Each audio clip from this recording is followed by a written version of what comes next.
พุทโธภะคะวาพุทธังภคะวันตังอภิวาเทมิพุทธังภะคะวันตังอภิวาเทมิสวากขาโต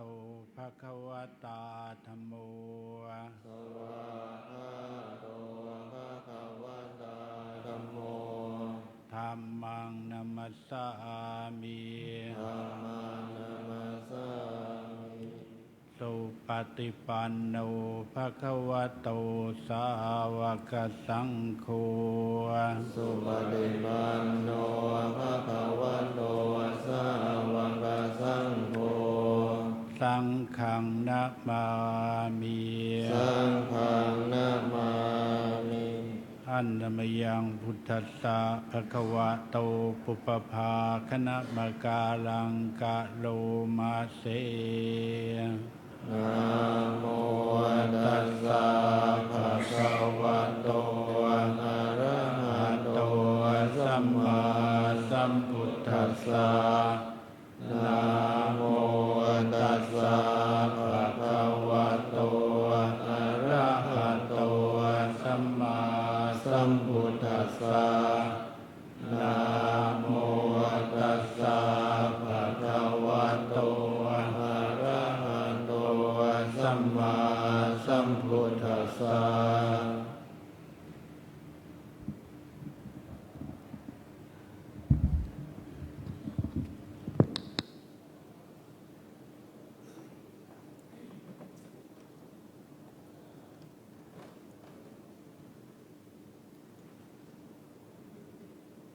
ขอกราบอาราธนาพระเดชพระคุณพ่อพระเทพวชิรโสพลเจ้าคณะภาค 12ได้บรรยายเรื่องอุสมบทกรรมในโอกาสบัดนี้ขอกราบอาราธนาด้วยความเคารพครับ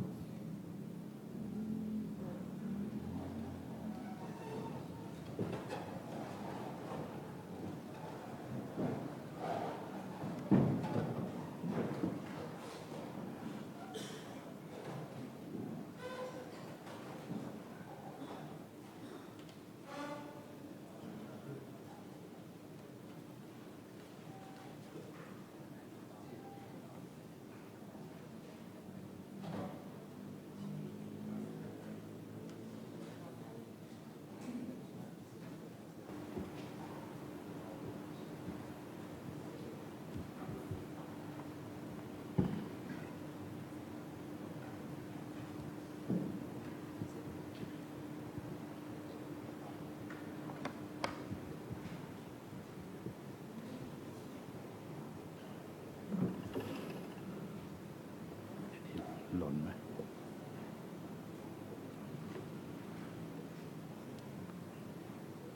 ขอถวายความเคารพท่านเจ้าคณะพระสังฆาธิการในที่นี้ท่านมีท่านเจ้าคุณพระธรรมวชิโรดมเจ้าคณะภาค 6เป็นต้นพร้อมทั้งท่านว่าที่พระอุปัชฌาย์ทุกรูปเมื่อวานได้สอบภาคทฤษฎีและภาคปฏิบัติไปเรียบร้อยแล้วหลายรูปก็คงจะสบายใจขึ้นนะครับแต่ว่าก็ยังเหลือด่านสำคัญคือที่วัดสัมพยานะครับท่านทั้งหลายสอบผ่านมาตั้งแต่ระดับจังหวัดภาคผลพวกนี้ก็จะได้เริ่มเข้าสู่ส่วนกลางได้ทราบว่าหายไปบ้างบางส่วนตอนที่ประชุมสมัชชามหาคณิตสอนที่วัดเตมิตรยอดบอกว่า411ล่าสุดเมื่อวานบอกว่ามีถอนไปหลายรูปเหลือ399เลขสวยซะด้วยนะไม่รู้ว่าจะมีถอนอีกหรือเปล่าก็ขอให้กำลังใจทุกๆรูปหวังว่าคงจะไปตลอดรอดฝั่งที่สำคัญที่สุดคือช่วงนี้ต้องรักษาสุขภาพกายสุขภาพใจนะครับอย่าไปเครียดบางรูปหนาวร้อนกังวลอยู่นะครับก็เขาให้ แก้ไขได้2 ครั้ง 3 ครั้งนะครับพยายามจะช่วยให้ได้นะครับเมื่อวานนี้ท่านทั้งหลายทำข้อสอบก็คงจะรู้อยู่แล้วว่าเป็นยังไงบ้างวันนี้เขาให้ผมมาพูดความจริงผมไม่ได้เกี่ยวกับหนเหนืออาจจะพูดในฐานะอยู่วัดโพด้วยกันแต่ส่วนหนึ่งของผมก็มีในส่วนของภาค12ก็มีการอบรมของภาคผ่านไปแล้วนะผลตะวันออกไม่มีการอบรมระดับผลจากภาคก็เข้าวัดสัมมยาเลยนะครับมี20 รูป21 รูปถอนไป1 รูปเหมือนกันนะครับไปไม่รอดในวันนี้ผมได้รับมอบหมายให้พูดในเรื่องของอุปสมบทกรรมนะครับอุปสมบทกรรมส่วนใหญ่ที่เราใช้กันในปัจจุบันนี้ก็มีแบบอุกาสะซึ่งเป็นของดั้งเดิมกับแบบเอสาหังซึ่งเป็นแบบเรียกว่าแบบใหม่นะครับแล้วก็มีหลายวัดยังใช้อยู่แต่ว่าเราตกลงกันในที่ประชุมสมัชชามหาคณิตสอนว่าให้ใช้แบบเดียวคือแบบอุกาสะคือแบบเดิมที่วัดพระเชตุพนในดั้งเดิมเขาก็ใช้แบบอุกาสะมาโดยตลอดเป็นแบบแผนที่เจ้าพระคุณสมเด็จพระวรรัตน์เพื่อนติสสทัตตะท่านได้เขียนหนังสือไว้ถ้าท่านทั้งหลายอ่านในคู่มือพระอุปัชฌาย์จะเห็นว่ามีรูปแบบที่เป็นการให้โอวาทการสอนหน้าแบบของสมเด็จพระวรรณรัตน์เพื่อนติสสทัตตะท่านก็จะเน้นเรื่องพระรัตนตรัยคือคุณพระพุทธพระธรรมพระสงฆ์นะครับในการสอนเนี่ยแล้วแต่อุปัชฌาย์แต่ละรูปบางองค์ก็สอนยาวบางองค์ก็สอนสั้นบางองค์ก็อธิบายบรรยายอะไรนะการที่ได้เกิดเป็นมนุษย์เป็นของยากนะกว่าจะได้บวชกว่าจะได้พบพุทธเจ้าเนี่ยก็ไล่ขึ้นมาให้เห็นความสำคัญแล้วก็พระคุณพ่อพระคุณแม่นะแล้วถึงจะเข้าพระรัตนตรัยคือพระพุทธพระธรรมพระสงฆ์นะครับแต่แบบฉบับของสมเด็จพระวรรณรัตน์ติสสทัตตะที่ท่านเขียนไว้ตั้งแต่เป็นพระธรรมปิฎกนะครับก็จะเน้นเรื่องพระพุทธพระธรรมพระสงฆ์พระพุทธเจ้าก็พูดถึงเรื่องพระปัญญาคุณพระบริสุทธิคุณพระมหากรุณาธิคุณส่วนเรื่องของพระธรรมนะพระธรรมก็พูดถึงเรื่องปริยัติปฏิบัติปฏิเวทศีลสมาธิปัญญาคุณของพระสงฆ์ก็พูดเน้นเรื่องของสมมุติสงฆ์อริยสงฆ์นะครับดังนั้น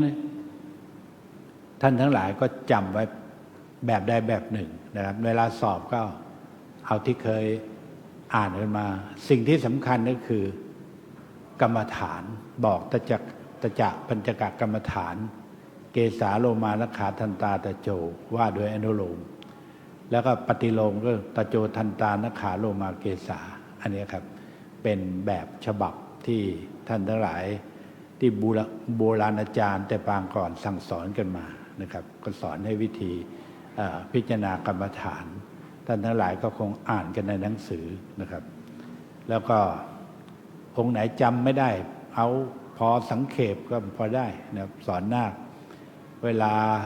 นั่นอุปชฌาย์แต่ละองค์ก็สอนไม่เหมือนกันนะครับแต่เวลาสอบก็ใช้ตามแบบได้ก็ดีองค์ไหนว่าได้ก็ว่าตามนั้นเลยทีนี้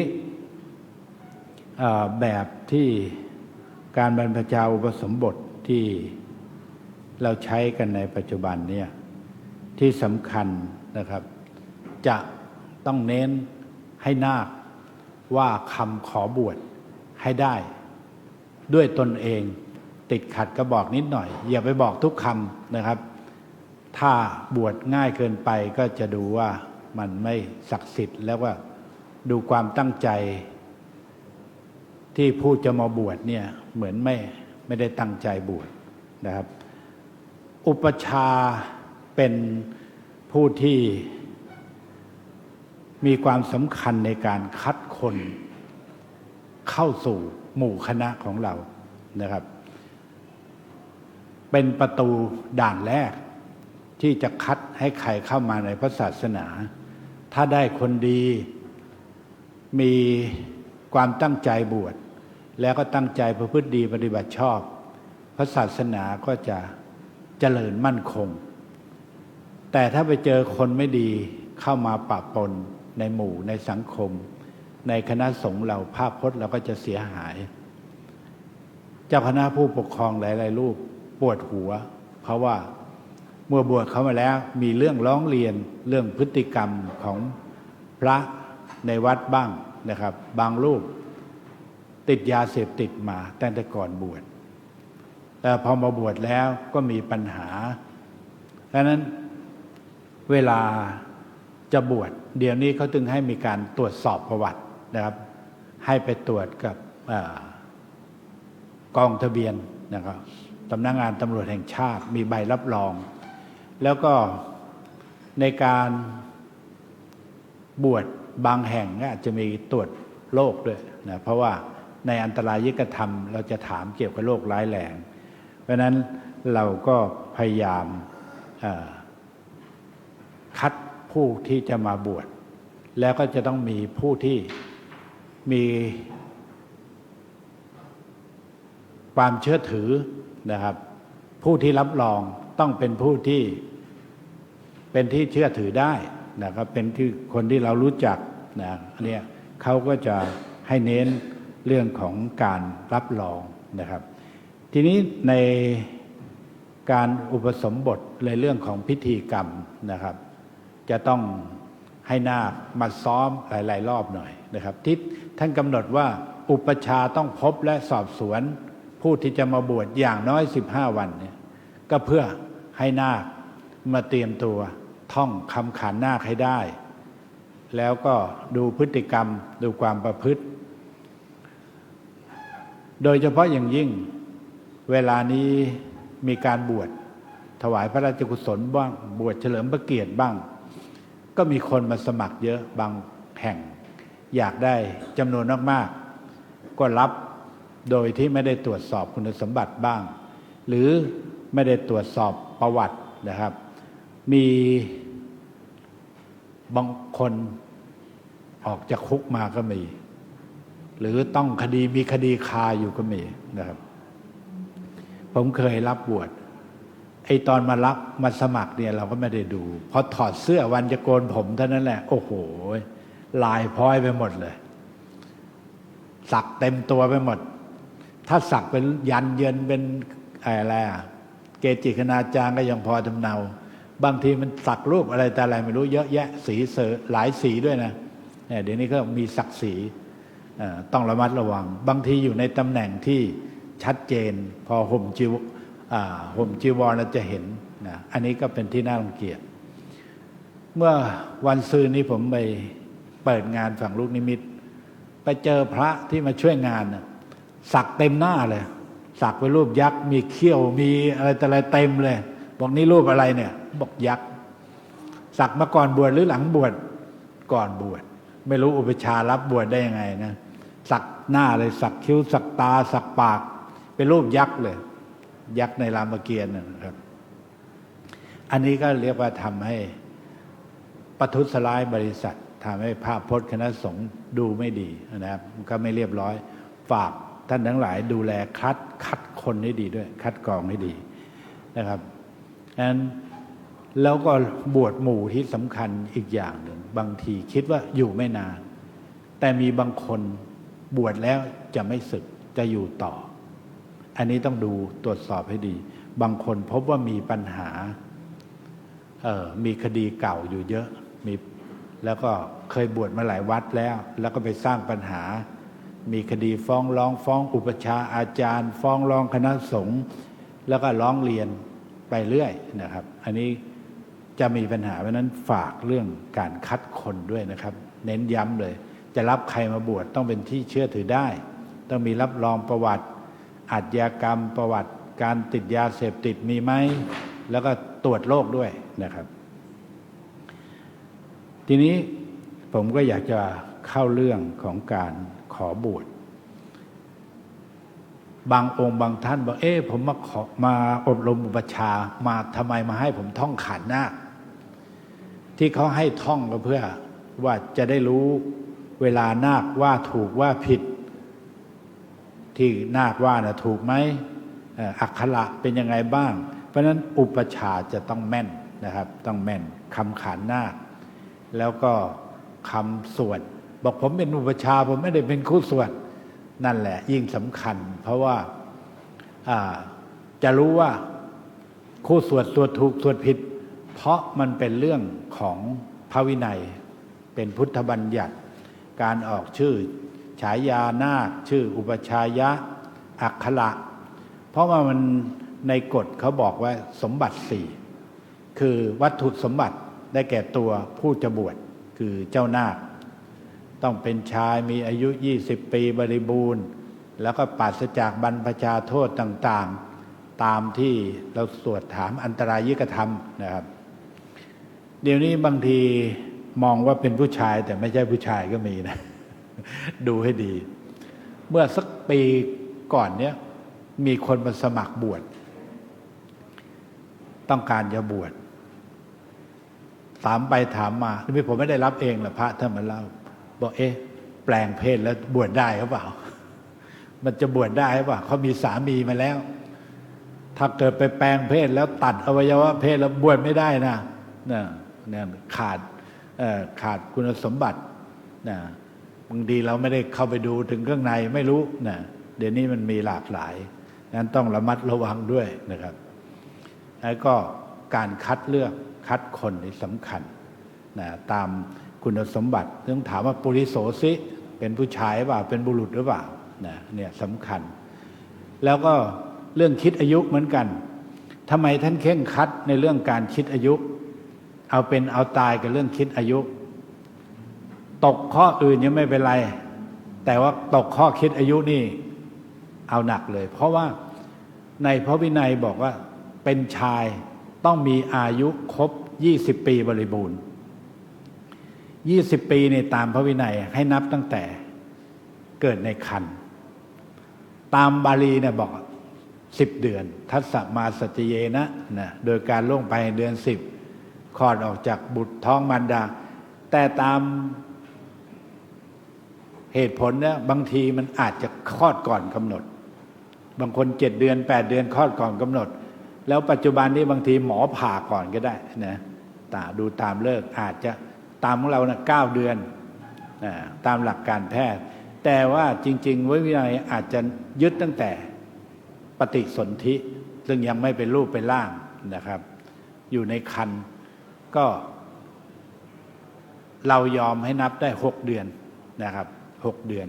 ก็ถือว่าพอสมควรแต่ว่าบางรูปโดยเฉพาะอย่างยิ่งที่วัดพระเชตุพนเนี่ยอดีตเจ้าอาวาสหลวงพ่อพระวิสุทธาธิบดีอดีตเจ้าอาวาสวัดพระเชตุพนเนี่ยท่านไม่ยอมเลยต้อง20 เป๊ะขาดไม่ได้แม้แต่วันเดียวผมไปสมัครบวชเนี่ยท่านนับอายุไม่ต้องให้บวชชนวันเกิดเลยเอาวันที่เกิดเนี่ยเป็นวันบวชขาดไม่ได้แม้แต่วันเดียวบอกไม่ครบ20เพราะนั้นสำคัญนะครับถ้าข้อสอบเขาออกว่าออกมาแล้วให้เขียนท่านทั้งหลายคำนวณอายุได้แล้ว19 ปี6 เดือนบวชได้ไม่ได้19 ปี6 เดือนได้ไหมต้องบอกด้วยนะว่าบวกในท้องหรือนับในท้องด้วยอีก6 เดือนจึงเป็น20 ปีบริบูรณ์อย่าให้บอก19 ปี6 เดือนบวชได้ไม่ได้นะต้องบอกว่าบวกในท้องอีก6 เดือนนะอย่าลืมคำนี้ด้วยนะอาจจะมีออกมาก็ได้ว่า19 ปี11 เดือน28 วันเนี่ยก็ต้องบวกนะตามที่เขาตั้งโจทย์เนี่ยนะแม้แต่ขาดไป2 วันก็ต้องบอกบวกในท้องด้วยกรรมการที่ตรวจบางรูปท่านเคร่งครัดท่านไม่ยอมนะใครไปเจอกรรมการโหดๆก็เสร็จเลยนะแต่ข้อคิดอายุน่ะเขาให้แก้ตัวได้ถ้าตกนะแต่ข้ออื่นเนี่ยไม่ได้ก็ไม่เป็นไรหรืออาจจะไม่เต็ม10ก็ไม่เป็นไรข้อคิดอายุมีแต่10 กับ 0 5 คะแนน 6 คะแนนไม่มี0เลย10 กับ 0นะครับเป็นข้อที่ช่วยตกมี10 ข้อแต่ให้เลือกทำ7 ข้อข้อบังคับคือข้อที่1ข้อคิดอายุต้อง10 คะแนนอย่างเดียวกับข้อที่2จะเป็นเรื่องของคำสวดบางปีอาจจะออกอะไรสมมุติตนเพื่อสอนซ้อมคำสมมุติตนเพื่อสอนซ้อมนาคเดียวนาคคู่บางทีอาจจะออกญัตติหรืออาจจะให้ออกอนุสาวนาสอบนะครับท่านทั้งหลายเขียนนาคเดียวนาคคู่ถ้าเขามีขีดเดียวก็ขีดด้วยมี2 ขีดก็ตามนั้นนะครับขีด2 ขีดในหนังสือเนี่ยท่านทำไว้ให้เพื่อให้รู้ว่าขีดสั้นขีดเดียวก็หยุดสั้น2 ขีดก็หยุดยาวหน่อยนะครับหยุดประโยคใหญ่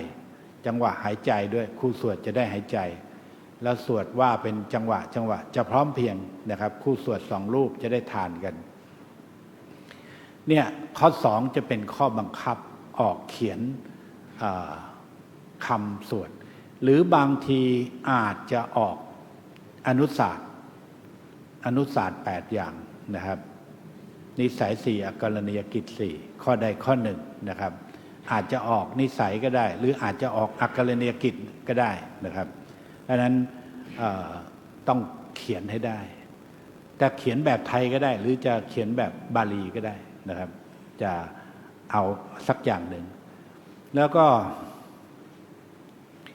อีกที่เหลือส่วนใหญ่ก็จะเป็นกฎ17มีข้อที่ออกประจำอยู่ไม่กี่ข้อครับที่ออกบ่อยๆก็คุณสมบัติอุปชาคุณสมบัติของผู้จะบวชมีข้ออะไรข้อ8ก็อะไรข้อ13อะไรเนี่ยนะแถวๆนั้นนะบอกบ่อยข้อ14อะไรเงี้ยนะแล้วก็เรื่องของอะไรจริยาพระสังฆาธิการก็มีออกบ่อยนะครับจริยาก็แบ่งเป็นกี่ส่วนจริยาการถือจริยาแล้วก็มีการลงโทษบทลงโทษต่างๆนะเนี่ยอันนี้ก็เคยออกนะครับพระอุปชฌาย์ที่ล่วงละเมิดทำผิดอะไรต่างๆนะครับอันนี้ก็ให้ท่านทั้งหลายได้พยายามทบทวนอยู่แต่ข้ออื่นๆเนี่ยค่อยเลือกทำข้อไหนที่เราไม่ได้เราก็ข้ามไปทำที่พอทำได้มั่นใจหรือบางทีอาจจะถามว่าผู้บวชจำเป็นต้องมีบริขาร8ทราบแล้วบริขาร8มีอะไรรู้อยู่ไหมผ้า4เหล็ก3น้ำ1ผ้าก็อะไรสังฆาติอุตราสงหรือจีวรอันตรวาสกหรือสบงแล้วก็ประคตเอวผ้า4นะเหล็ก3ก็คือบาทมีดโกนเข็มแล้วก็น้ำก็คือเครื่องกรองน้ำอาจจะเป็นผ้าหรือเป็นแบบโบราณที่นั่นเดี๋ยวนี้ไม่ค่อยมีแล้วนะสมัยก่อนเป็นโลหะเป็นตะแกรงลวดนะเดี๋ยวหลังๆก็เป็นพลาสติกบริขาร8ทราบแล้วแต่อยากทราบว่าบริขารที่จำเป็นขาดไม่ได้มีกี่อย่างอะไรบ้างมีกี่อย่าง4 อย่างอะไรบ้าง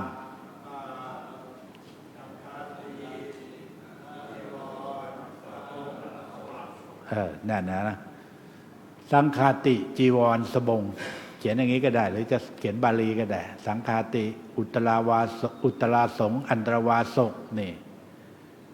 นะของอื่นเนี่ยบวชแล้วไปหาที่หลังได้นะกับบาทจำเป็นเลยนะเข็มไม่มีก็ไม่เป็นไรไปหาเอาทีหลังเครื่องกรองน้ำก็ไม่เป็นไรนะขาดก็บวชได้4 อย่างที่ขาดไม่ได้นะก็ต้องเผื่อเขาถามนะจำเป็นบวชนะต้องมีครบ4 อย่างเป็นอย่างน้อยทีนี้การบวชเวลาที่เราจะเข้าสู่พิธีการบวช ปัจจุบันนี้หลายๆแห่งการแห่นาคฝ่าจะเวียนรอบโบสถ์ได้โอ้โหทุลักทุเลทรมาน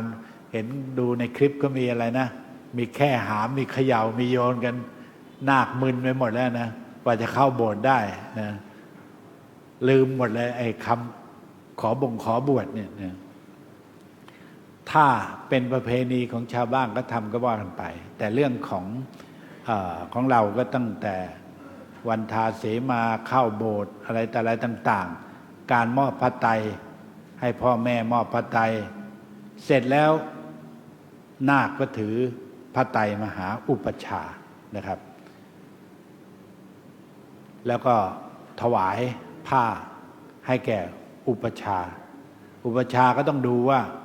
มีสมณบริขารครบไหมสังฆาติจีวรอันตรวาสกรัดประคตเอวมีไหมนะครับแล้วก็มอบให้นาคก็ถวายแล้วก็นาคถวายเครื่องสักการะ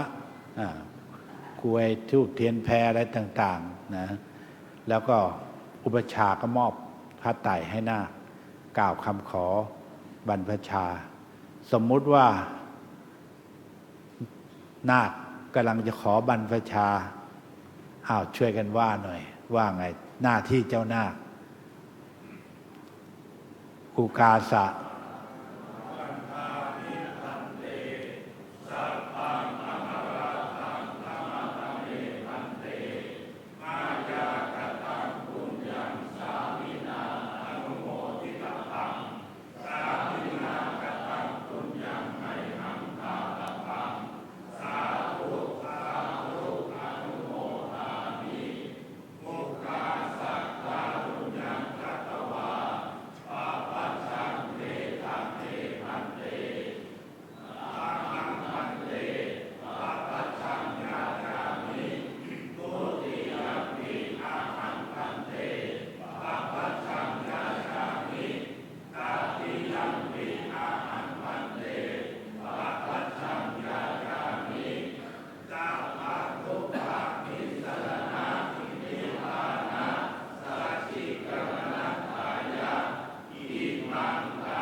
ท่านทั้งหลายสังเกตนะมันจะมีอยู่2ท่อนใช่ไหมท่อนแรกเขาบอกว่าอิมังกาสาวังขเหตวานะครับให้รับ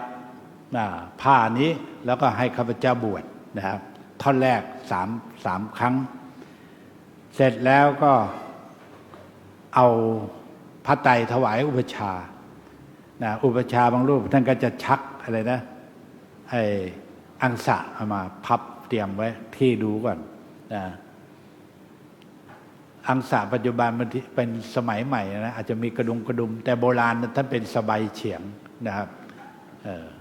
ก็เป็นแบบตะไบไว้คล้องนะครับพอ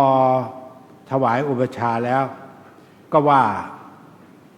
เที่ยวที่3เอตังกาสาวังทัตตวาเนี่ยมันต่างกันอย่างเงี้ยนะครับจำไว้หน่อยนะมันจะได้เป็นข้อกำหนดนะครับเวลานาคมาท่อง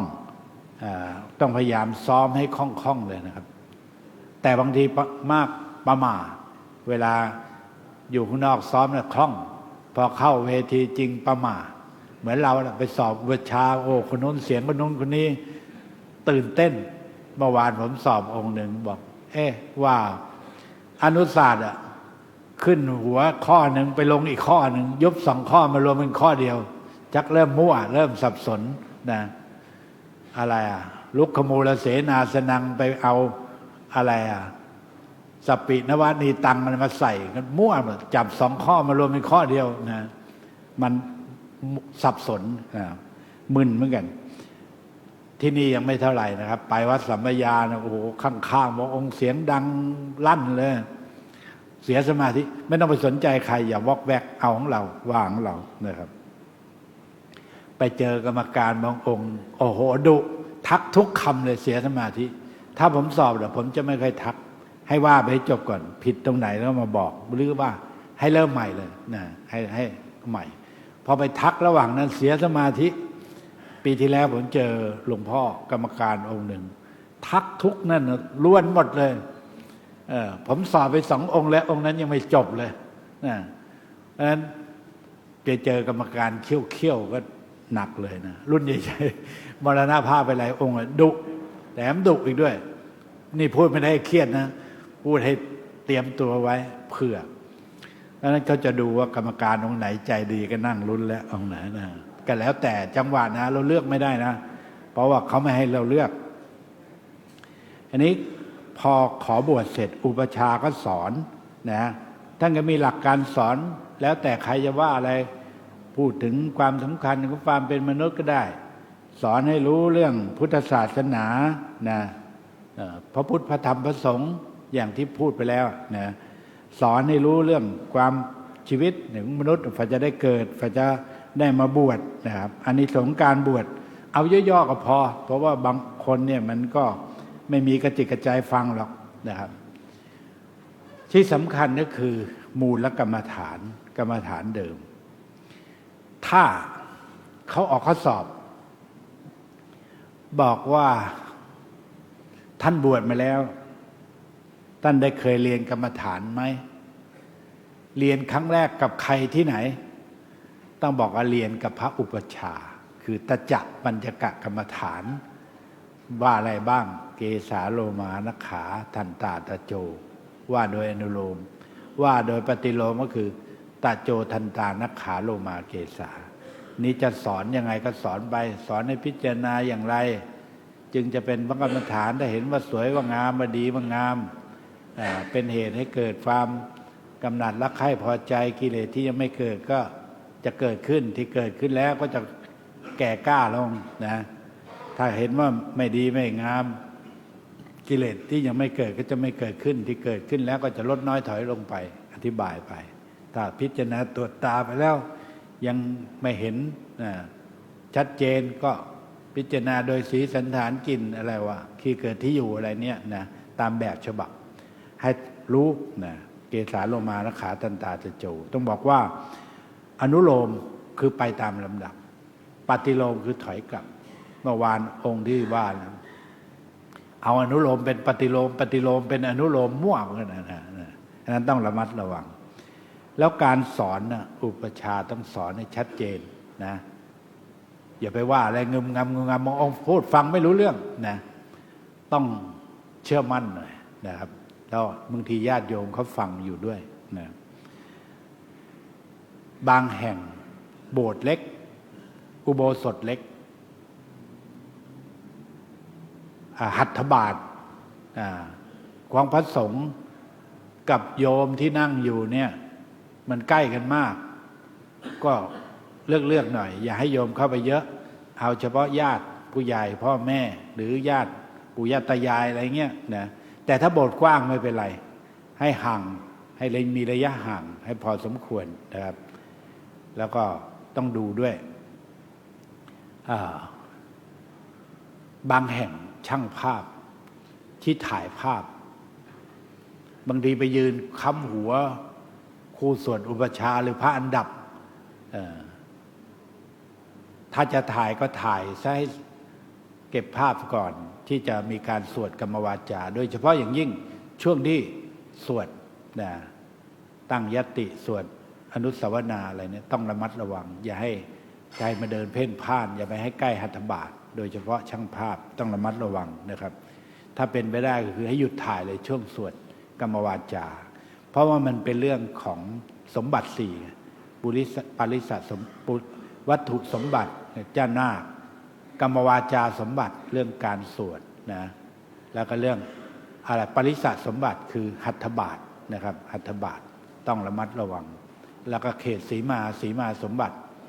พัทธสีมาอย่างเนี้ยเพื่อดูให้ครบถ้วนอย่าให้วิบัติอย่างใดอย่างหนึ่งนั้นนะครับนี้พอสอนกรรมฐานจบก็ให้ผ้าสอนวิธีไปห่มสอนหรือไม่สอนก็ได้ไม่เป็นไรเพราะว่าเดี๋ยวพี่เลี้ยงก็ช่วยห่มอยู่แล้วนะบางองค์ท่านอธิบายเอาผ้าจะอะไรสบงขี้อ้อมตัวม้วนจีบเจอพับอะไรเงี้ยว่าไปเอาจีวรมาขี้ห่มปิดไหล่ซ้ายเปิดไหล่ขวาอะไรว่าไปนะแล้วก็ผ้าประคตอกรัดอกย่อๆก็ได้นะครับก็วิธีการสอนก็ไปทีนี้สอนเสร็จก็บอกให้ไปคลองผ้าแล้วก็เข้ามารับสรณคมและศีลเพื่อสำเร็จการเป็นสมณเณรการสำเร็จเป็นสมณเณรเนี่ยก็คือไตรสรณคมนะครับพอตติยัมปิตั้งแต่พุทธังสรณังคัจฉามิไปจนถึงตติยัมปิสังฆังสรณังคัจฉามิถือว่าเป็นสมณเณรโดยสมบูรณ์นะครับแล้วก็ถึงบอกว่าติสรณคัมมนังนิติตังนะการสรุปว่าเนี่ยการให้สรณคมจบแล้วถือว่าเป็นสมณเณรโดยสมบูรณ์ส่วนการรับศีลก็เป็นการสมาทานข้อที่จะต้องประพฤติปฏิบัติปัจจุบันเนี่ยเราส่วนใหญ่ก็จะว่าเป็น2 ท่อน2 ตอนใช่ไหมปานาติปาตาเวรมณีนะปานาติปาตาเวรมณีสิกขาปะทังสมาธิยามิบางแห่งเขาอาจจะไม่ว่าท่อนหลังเวรมณีสิกขาปะทังสมาธิไปว่าสรุปอีตอนท้ายก็คืออิมานิทัสสะสิกขาปทานิสมาธิยามิก็คือสรุปว่าข้าพเจ้าสมาทานสิกขาบททั้ง10เนี่ยนะผมอบรมในภาคเมื่อข่าวเนี่ยเมื่อไม่ต้นเดือนเนี่ยมีพระท่านถามในการขออุปสมบทเนี่ยนาคคู่จะใช้มิหรือจะใช้มะอาหังพันเตปัปปชังยาจามิใช่ไหมถ้าอาหังก็ต้องลงมิถ้าบางแห่ง2 รูปจะใช้มะยังก็ต้องลงยาจามะแต่ความเห็นของผมนะผมว่าใช้ยาจามิอุปสัมปทังยาจามิต่างคนต่างขอเหมือนเราสมาทานศีลนะสมาธิยามิไม่มีสมาธิยามะนะต่างคนต่างขอของใครของมันในการขอศีลเนี่ยสม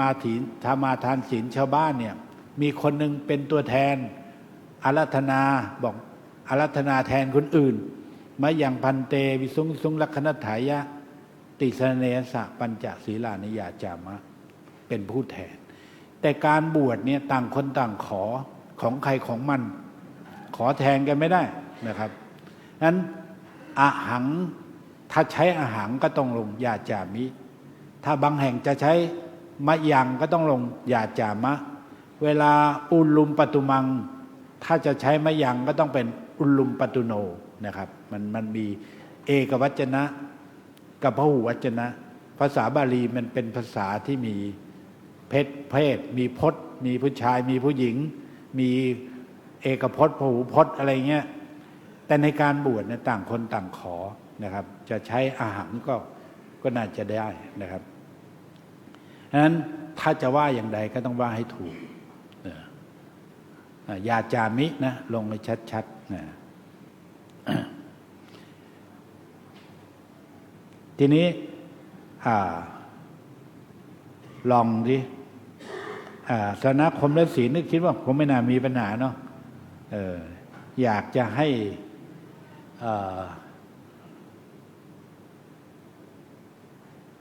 เวลาว่านะโมเขามีนะโมเท่าไหร่ชั้นเดียว3 ชั้น5 ชั้นนะโมให้ศีลเนี่ยกับนะโม3 ชั้นว่าทีละจบไปเลยนะโมตัสสะภะคะวะโตอะระหะโตสัมมาสัมพุทธัสสะวัดโพเขามีลีลาเขานะนะโมตัสสะภะคะวะโตอะระหะโตสัมมาสัมพุทธัสสะเนี่ยนะโมตัสสะภะคะวะโตอะระหะโตสัมมาสัมพุทธัสสะเนี่ยนะโมตัสสะภะคะวะโตอะระหะโตสัมมาสัมพุทธัสสะคู่สวดเนี่ยจะว่าบางทีนาคมันก็จะล้อเลียนเหมือนกันก็ว่าเหมือนเรานะเอื้อนเหมือนเรานะก็ดีเป็นจังหวะแล้วก็พุทธังสระนังคัจฉามิเขาเนี่ยวัดโพนะสูตรเขาจะมีเอื้อนนิดนึงนะธัมมังสระนังคัจฉามินะสังฆังสระนังคัจฉามิเนี่ยนะแบบโบราณมีเอื้อนมีจังหวะนะทุติยมปีพุทธังสระนังคัจฉามินะว่าให้มีจังหวะจากโคนนะปานาติปาตาเวรมณีเนี่ยนาคว่าปานาติปาตาเวรมณีสิกขาปะทังสมาธิยามิเนี่ยอันนี้ก็ว่าเป็นจังหวะว่าเป็นทำนองจะลองมั่งดูก็ได้นะลองดินะโมเอานะโมนะโมตัสสะภะคะวะโตอะระหะโตสัมมาสัมพุทธัสสะ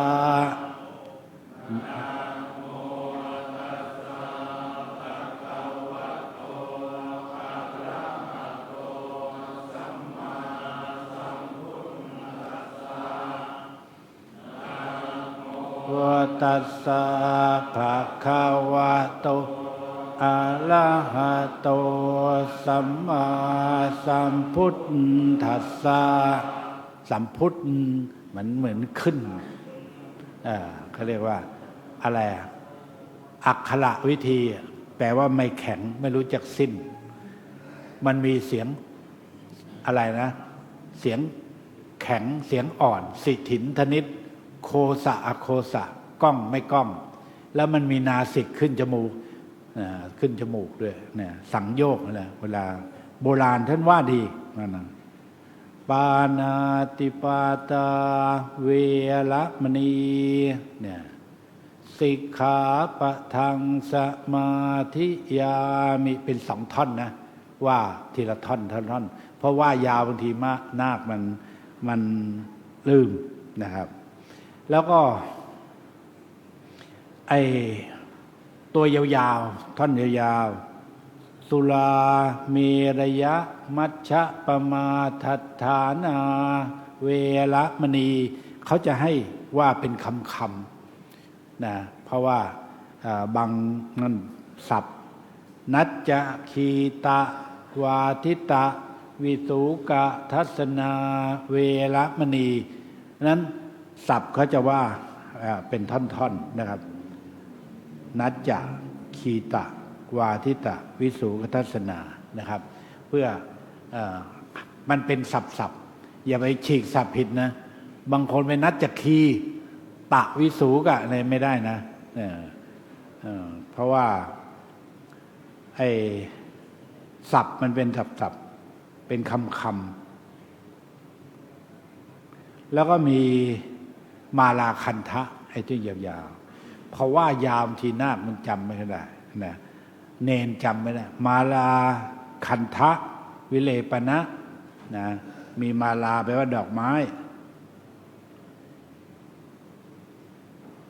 มาลาคันทะวิเลปนะนะครับ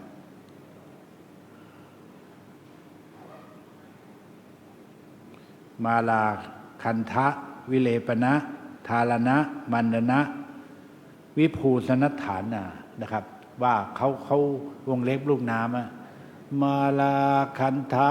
วิเลปนะทารณะมันดนะวิภูสนัฏฐานาเวรมณีเนี่ยหยุดทีนะนั่นก็ขอให้ท่านเขาว่าเป็นจังหวะเป็นทำนองแล้วมันดูดีนะครับนั่นก็อุปชาก็ต้องทำให้มันดูขลังในการให้ศีลให้สรณคมและศีล10เนี่ยส่วนใหญ่ก็จะให้คู่สวดเป็นคนให้ศีลใช่ไหมที่วัดไหนอุปชาให้เองมีไหมยกมือหน่อยดิอุปชาว่าเองนะแล้วแต่นะแล้วแต่บางคนบอกงั้นแสดงว่าคู่สวดเป็นอุปชาดิมันเป็นแล้วต่อหน้าอุปชาเป็นประธานและรับผิดชอบอยู่นะครับติสรณคมนูปสัมปทาสมัยก่อนนี่เป็นการบวชพระในยุคต้นพุทธกาลนะตอนหลังพระพุทธเจ้าก็เปลี่ยนมาเป็นวิธีบวชเนรนะพระก็ใช้ยติจตุตกรรมเพราะนั้นการว่าก็ต้องว่าให้เป็นจังหวะจักโคนหน่อยอุจจาสยนะอุจจาสยนะแปลว่าที่นอนสูงมหาสยนาแปลว่าที่นอนใหญ่เวรมณีอุจจาสยนะมหาสยนาเวรมณีเนี่ยท่อนหนึ่งชาตรูปะคำว่าชาตรูปะเนี่ยแปลว่าทองนะรัชตาปฏิฆหนาเวรมณีนะท่านห้ามไปฉีกศัพท์ชาตรูปะนะจะเสียความหมายนะดังนั้นต้องให้ว่าเป็นศัพท์เดียวกันชาตรูปะรัชตาปฏิฆหนาเวรมณีเนี่ยพอท่อนท้ายเขาจะมีคำสรุปอิมานิทัสสะสิกขาปทานิสมาธิยามิเนี่ยก็นาคก็ว่า3 ครั้งคู่สวดหรือองค์ให้ศีลก็ว่าครั้งเดียวพอนะให้ศีลนี่น่าจะคล่องมั้งนะทีนี้สมมติว่าให้ศีลเสร็จก็อะไรวันทากล่าวคำไหว้นะมีลุกมียืนตามหลักของอะไรมานิกายแบบอุกาสะมีลุกมียืนแต่บางทีที่วัดโพตอนหลังๆก็ไม่เคยได้ยืนนะเห็นคุกเข่าว่ามันก็มีนะแต่ก่อนเนี้ยยืนนะแต่รักษาแบบไว้ก็ได้เวลาเราไปสอบก็ลุกยืนตามเขาอะนะถ้าไม่ลุกไม่ยืนเดี๋ยวบางองค์ท่านว่านะทีนี้สมมุติว่ารับศีลเสร็จแล้วยอดโยมถวายบาตรรับบาตรมาแล้วก็มหาอุปชาถวายบาตรนะลองขอว่าคำขอนิสัยดิเอ็กซ์ไซส์มาเช้าฉันเช้ามันจะง่วงอุกาสะ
จบ3 ครั้งอุปชฌาย์ก็สอนให้นิสัยนะก็บางทีก็อะไรนะอธิบายหน่อยบัดนี้ตัวเธอได้บรรพชาเป็นสามเณรโดยรับพระไตรสรณคมและศีล10สำเร็จการบรรพชาเป็นสามเณรมาแล้วต่อไปนี้สงฆ์จะทำอุปสมบทกรรมเป็นส่วนประกาศยกเธอขึ้นเป็นอุปสัมบันภิกษุอะไรก็ว่าไปนะแล้วเธอมาเปล่งวาจาขอนิสัยการขอนิสัยคือการอยู่ร่วมสำนักพักพิงกับพระอุปชฌาย์และภิกษุทั้งหลายนะเมื่อเราเห็นสมควรก็ข่าวว่า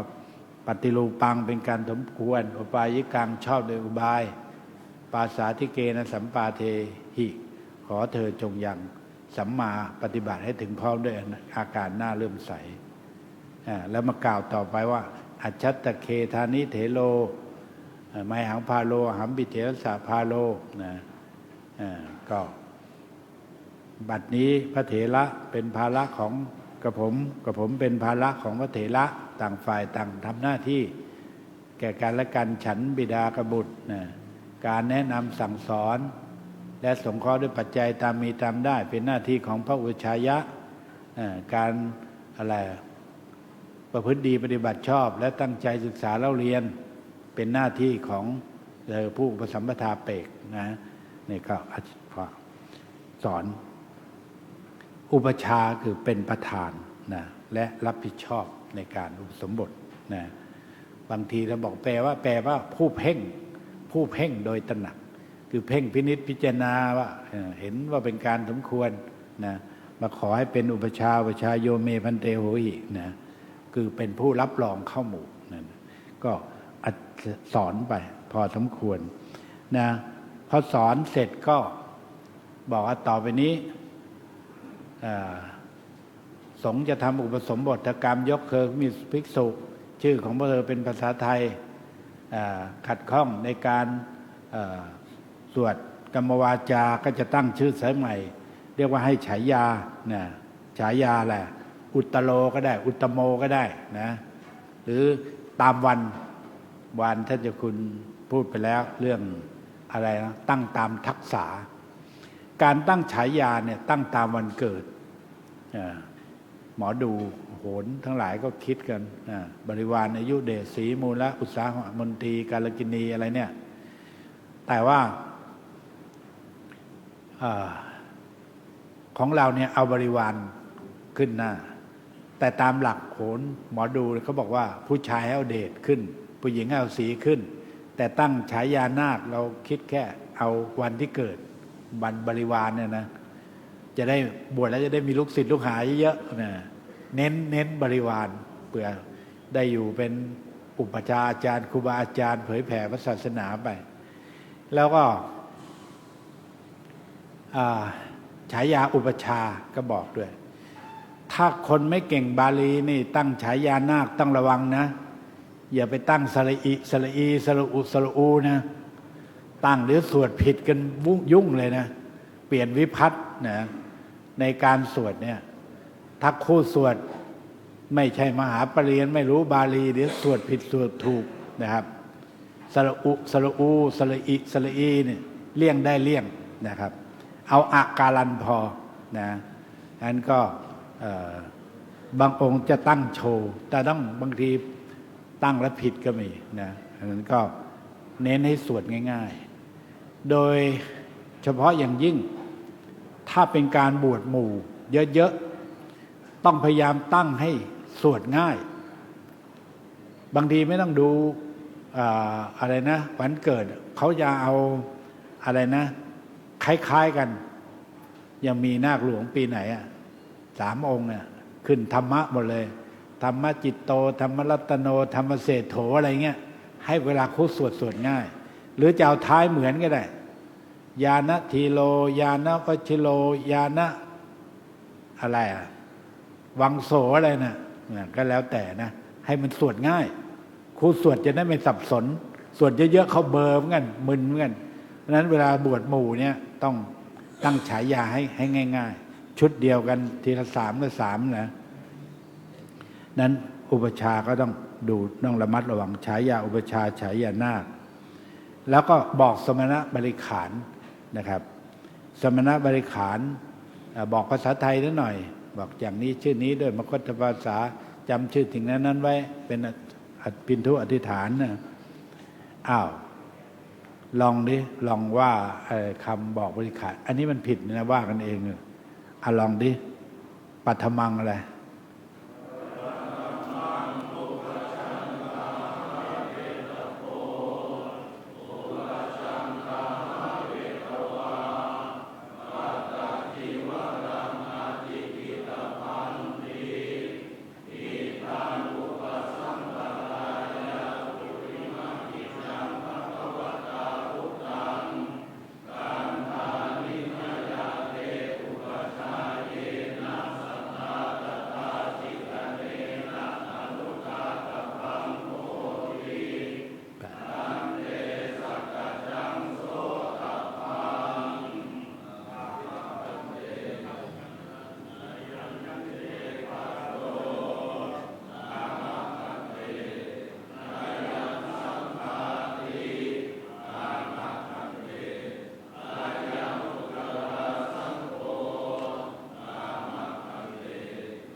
อันนี้ถ้านาคเดียวก็คัจฉะอมุมหิโอกาเสติถาหิถ้านาคคู่ก็คัจฉทะอมุมหิโอกาเสติทถะใช้พหูพจน์นะอันนั้นก็บางองค์ท่านก็คล้องบาทก่อนแล้วก็บอกนะบางองค์ก็บอกก่อนแล้วก็คล้องทีหลังก็ได้เสร็จแล้วก็ให้นาคไปยืนที่อาจจะใกล้ๆประตูโบสถ์ถ้าโบสถ์ใหญ่ๆนะบางแห่งเอาไปยืนนอกโบสถ์เล็กๆก็ไปยืนนอกโบสถ์ก็มีนะครับนี่ก็แล้วแต่สถานที่อย่างวัดโพโบสถ์ใหญ่ก็ไปยืนท้ายใกล้ๆประตูทางออก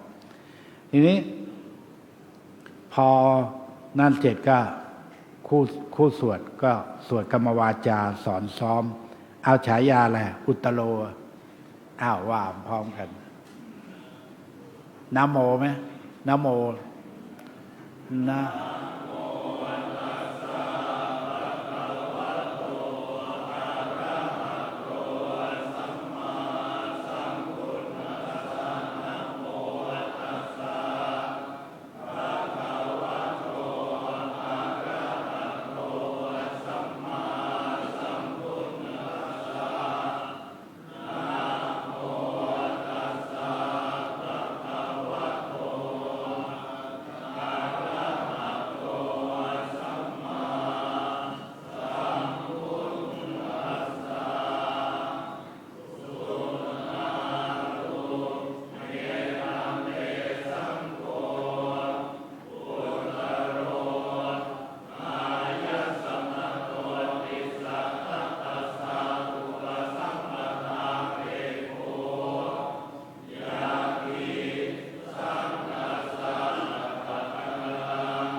สมมติถาม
ท่านทั้งหลายสังเกตเนี่ยเวลาสวดถามนาคมันจะมียังชาตังตังสังฆมัชเชใช่ไหมเนี่ยยังชาตังตังสังฆมัชเชทำให้เร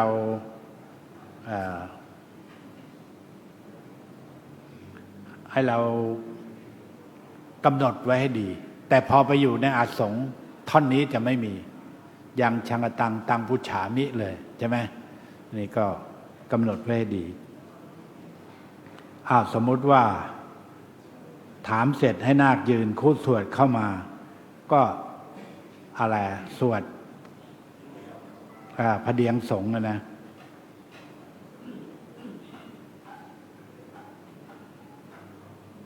สมมติตนเพื่อสอนซ้อมสุนาตุเมนะ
สวดสมมติว่าเราถามอันตรายิกธรรมเสร็จก็สวดยตินะสวดยติ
แจ๋วเลยหวังว่าไปวัดสัมมยานจะได้แบบนี้นะสมมติว่าสวดนาคสวดยัตติสวดอนุสาวนาจบคู่สวดจบใช่ไหมอุปชาก็บอกอนุศาสตร์บอกภาษาไทยสักนิดหน่อยว่าเนี่ยสมเด็จพระผู้มีพระภาคทรงอนุญาตไว้ว่าเมื่อเสร็จการอุปสมบทแล้วให้บอกอนุศาสตร์แก่นวากาภิกษุอนุศาสตร์นั้นมีอยู่ด้วยกัน8ประการแบ่งเป็นนิสัย4อาการณียกิจ4เครื่องอาศัยของบรรพชิตเรียกว่านิสัยคืออะไรเที่ยวบิณฑบาตนุ่งห่มผ้าบางสกุลอยู่คนไม้ฉันยาดองด้วยน้ำมุดเน่า4อย่างนี้บรรพชิตทำได้ส่วนสิ่งที่บรรพชิตทำไม่ได้เรียกว่าอาการณียกิจมีอยู่ด้วยกัน4อย่างคือเสพเมถุนคือร่วมเพศกับมนุษย์หรือสัตว์และสัตว์เดรัจฉานไม่ได้นะมนุษย์ไว้มาผู้ชายผู้หญิงไม่ได้ทั้งนั้นนะแล้วก็อะไรลักทรัพย์ตั้งแต่5มาศพแล้วก็พูดอวดอุตริมนุสธรรมคือคนวิเศษที่ไม่มีในตน4อย่างนี้บรรพชิตทำไม่ได้นะแล้วก็ฆ่าสัตว์เนี่ยเวลาที่ท่านทั้งหลายบอกอนุศาสตร์อาการณียกิจมันไม่ค่อยยาวอะไรนั้นนิสัยนะไม่ยาวแต่อาการณียกิจมันจะยาวหน่อยท่านทั้งหลายสังเกตว่ามันจะมีข้อเปรียบเทียบอุปมาข้อแรกปฐมปราชิกเนี่ยนะข้อที่1เปรียบเหมือนกับบุรุษที่ศีรษะขาดนะไม่สามารถจะมีชีวิตอยู่ได้นะแล้วท่อนแรกมันจะเป็นกริยาใหญ่ปฏิเสวติแต่ท่อน2ที่อุปมาเนี่ยมันจะเป็นปฏิเสวิตวาอย่าสับสนนะจำกำหนดไว้แล้วเขาจะเปรียบเหมือนกับบุรุษหัวขาดข้อแรกนะข้ออาการณียกิจข้อ2เนี่ยท่านบอกว่าเปรียบเหมือนกับใบไม้แห้งปันดุปลาโสนะใบไม้เหลืองร่วงหล่นจากขั้วอภัพโพหลิตตายะนะข้อแรกอภัพโพเตนะสรีละพันธเนนะชีวิตตุงนะไม่ควรเพื่อจะมีชีวิตอยู่นะข้อ2นี่เหมือนกับเปรียบเหมือนใบไม้เหลืองร่วงหล่นจากขั้วไม่ควรเพื่อจะเป็นของเขียวสดนะนึกถึงภาษาไทยไปด้วยข้อ3พูดถึงเปรียบเหมือนกับฆ่าสัตว์เนี่ยโดยเฉพาะตั้งแต่อยู่ในครรภ์เลยนะให้เขาทำแท้งไม่ได้นะไปบอกให้เขาทำแท้งนี่ก็ไม่ได้ผิดนะเขาบอกเปรียบเหมือนกับปุถุศิลาทวิธาพินนาอปสินสันติกาโหติเหมือนแผ่นหินแผ่นศิลาที่มันแตกร้าวแล้วไม่สามารถจะมาต่อกันติดได้นะครับนึกภาษาไทยไปด้วยนะครับอันข้อแรกก็ชีวิตาโวโรเปติท่อน2ก็ชีวิตาโวโรเปตวามันเป็นกริยาระหว่างกับกริยาคุมภาคนะครับส่วนข้อที่4ของอาการณียกิจก็คือ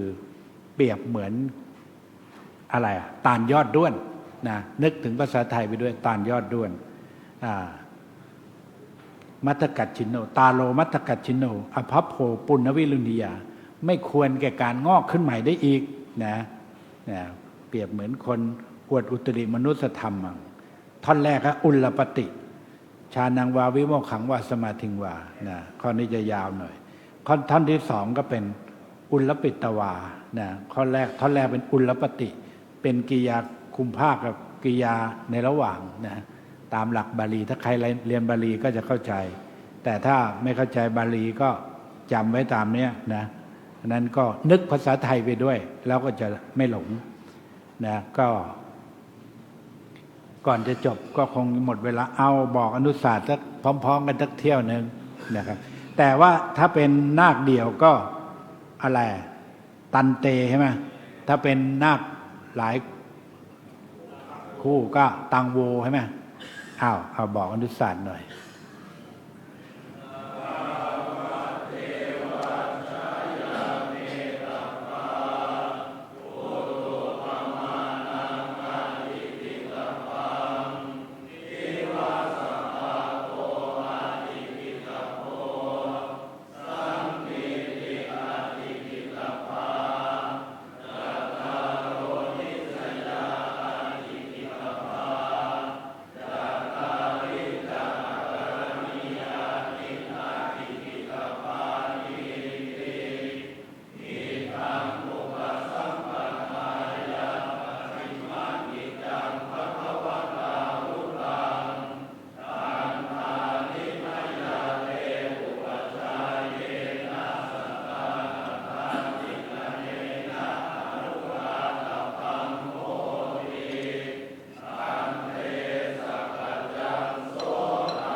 แจ๋วเลย บางแห่งเขาจะบอกอานิสงส์นะอเนกปริยายเยนะแต่ว่าที่วัดโพไม่ได้บอกเนี่ยที่วัดไหนมีบอกไหมอเนกปริยายไม่ได้บอกกันนะศีลสมนัคขาโตอะไรเพราะดีเหมือนกันนะแต่เดี๋ยวนี้ไม่ค่อยบอกกันถ้าไปสอบก็ให้แม่นๆอย่างนี้ได้นะพระเถระเก่าๆท่านบอกอนุศาสตร์เพราะหลวงพ่ออุปชาผมนะโอ้ลูกคออะไรปินดิยาโลปะโภชนังนิสายะปะพัชชะต้องลูกคอหน่อยตัตเตยาวชิวังอุสาโหกรณีอิโอโอเนี่ยฟังแล้วเพลินดีนะอะไรสังขปตังอุเทสปตังนิมันตนังสลาขปตังปักขิกังอุโปสติกังปาติปติกะเอาทันท้ายลูกคอทันท้ายอย่าไปเอื้อนเยอะเดี๋ยวลืมนะว่าลืมเนื้อเลยเพราะว่าดีนะว่าฟังเพราะแล้วดูแล้วมันน่าเลื่อมใสดีลูกคอ9 ชั้นเลยผมก็ใช้เวลามาพอสมควรเกินเวลาไปนิดหน่อยนะก็คงขอยุติไว้นี้เดี๋ยวยังไม่มีเวลาไม่งั้นจะอะไรนะหน้าคู่ซะหน่อยแต่คิดว่าอันนี้ได้ก็คงจะพอผ่านแล้วนะเพราะในสอบจริงก็บางขั้นก็อาจจะให้ส่วนหน้าคู่หน้าอะไรด้วยหวังว่าทุกรูปคงได้สอบผ่านเป็นพระอุปชฌาย์ทุกรูปแล้วขอให้ตั้งกุศลจิตไว้ว่าเมื่อเราเป็นอุปชฌาย์แล้วก็จะทำหน้าที่คัดเลือกรับคนเข้าหมู่คัดกรองคนให้ดีแล้วก็สร้างลูกศิษย์ลูกหาเยอะเป็นการเผยแผ่พระพุทธศาสนาสืบอายุพระพุทธศาสนาเพื่อความดำรงมั่นแห่งพระสัทธรรมได้มีโอกาสสร้างศาสนทายาทสร้างลูกศิษย์ลูกหาเพื่อสืบต่ออายุพระพุทธศาสนาให้ดำรงมั่นคงแล้วก็ให้ตั้งเมตตาจิตแนะนำสั่งสอนลูกศิษย์ลูกหาเหล่านั้นให้เจริญรุ่งเรืองในพระธรรมวินัยถ้าเขาได้อยู่ก็จะเป็นครูบาอาจารย์ต่อไปหรือศึกษาลาเพศไปก็จะได้สำนึกคุณของพระศาสนาเห็นคุณค่าพระพุทธศาสนานั้นก็ขออนุภาพคุณพระศรีรัตนตรัยและกุศลจริยาสัมมาปฏิบัติทุกๆรูปได้ปฏิบัติบำเพ็ญมาแล้วจงมารวมกันเป็นตบะเดชะเป็นภรวะปัจจัยปกป้องคุ้มครองรักษาให้ท่านว่าที่พระอุปชฌาย์ทุกๆรูปจงประสบความสำเร็จในการสอบผ่านและจงเจริญด้วยอายุวรรณะสุขะพละปฏิภาณธรรมสารสมบัติขอจงมีความเจริญรุ่งเรืองงอกงามไพบูรณ์ในพระสัทธรรมขององค์สมเด็จพระสัมมาสัมพุทธเจ้าทุกรูปทุกองค์เทินสาธุขอกราบขอบพระคุณพระเดชพระคุณหลวงพ่อพระเทพวชิรโสพลเจ้าคณะภาค12ที่ได้เมตตาถวายความรู้พระอุปชฌาย์รุ่นที่59เรื่องอุปสมบทกรรมนิมนต์พระที่อุปชฌาย์ยืนขึ้นถวายความเคารพขอนิมนต์ท่านพระมหารุ่งนะปิยวาจโกเปลี่ยนธรรม9ประโยคเจ้าสำนักปฏิบัติธรรมวัดชัยคำจังหวัดน่านเป็นผู้แทนในการถวายเครื่องทยธรรมบูชาพระคุณของหลวงพ่อผู้บรรยายถวายความรู้ท่านพระมหารุ่งอยู่ไหมอันนี้มนต์พี่สิทธิชัยครับ